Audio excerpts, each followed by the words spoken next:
تشکر. السلام علیکم دوستان عزیز، همه شما خوش آمدید. استاد سلامت باشید. دوستان عزیز اجازه دید من از نام خودم، از نام اهل صنعت، از نام تمام مخلصان استاد سبحان سعید امروز میخواستم استاد تبریک کنم و اینچنین از نام ارکستر استراده گلشن. این روز یک کلمه هم باشد فقط سبحان سعید خواند، همین خیل نیست. آخی گفتن که برآمده استاد تبریک میکنی، سرود میخوانی. من سرود استاد 7 سال پیش خواندم، 10 سال پیش خواندم. سال 89 بود، ما دانشجو بودیم. استاد سبحان سعید نامش بود، خودش نمیدیدیم، آرزو میکردیم یک بار ببینیم. امروز هم یک کلمه نیم کلمه سرودم نخواند، یک سخن این کس برای ما غنیمت است، برای ما جان دارد. یا همین خیل نیست. من سرود خواندنی نیستم، من فقط کم ترک چی دارم استاد میخواستم تبریک کنم. من دعا طلب هستم. دعا کند استاد دعا کند. امروز هر چقدر که ما وقت داریم، وقت بسیارتر به استاد دیم که یک از سرود خوانند، ما گوش کنیم و کیفیت بریم، لذت بریم. یک قرصه که شما برای استاد سبحان سعید.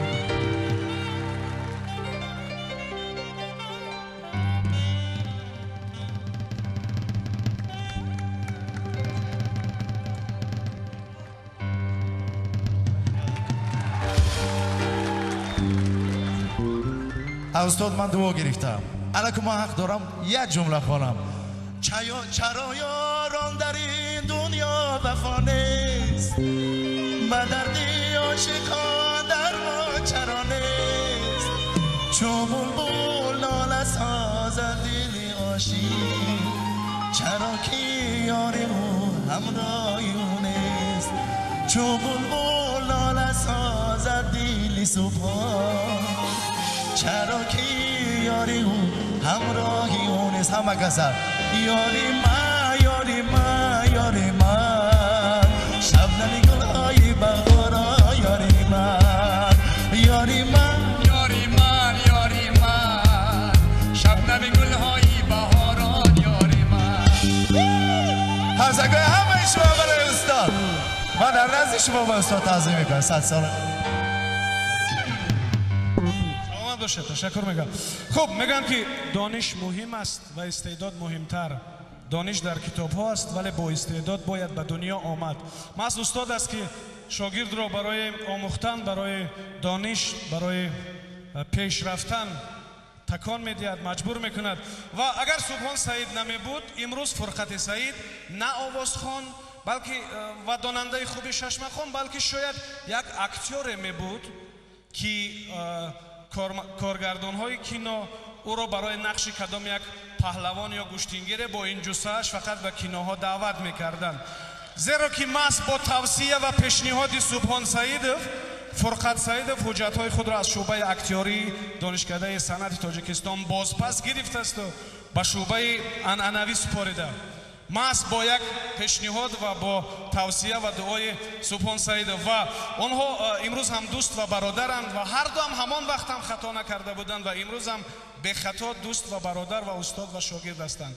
خب و اولین با مهرترین وفادارترین شاگرد سبحان سعید، راهبر بدیهی انسامبل دولتی شش مقام به نام فضل‌الدین شهاب، فرقت سعید. مرحمت.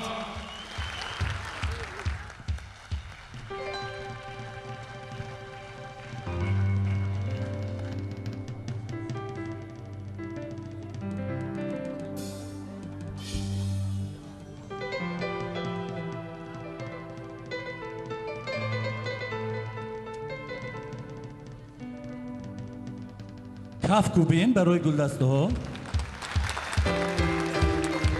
هر کی لایق گل گرفتن نیست.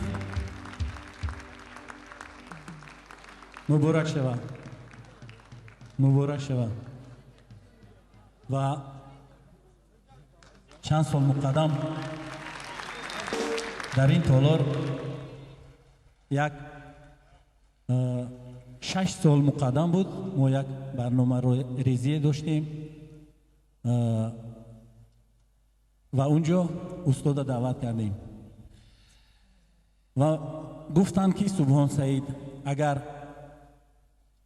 تالار تو پر از تماشابی نباشد ما می توانیم مکتب خود را بسته کنیم یعنی که ترانه های ما دیگر به دل مردم نمیرسند و من بسیار در هراس بودم، بسیار در ترس بودم و واهمه مرا زیر میکرد و چون مثل امروزه پرده گشاده شد و چهره شیرین و گرم شما را دیدم و بار دیگر به مکتبی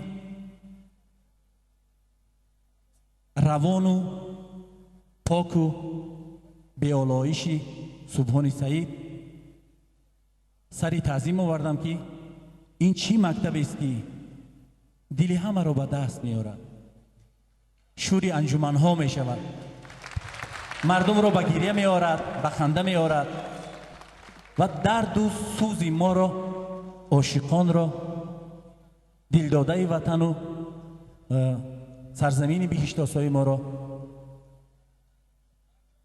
آباد می سازد.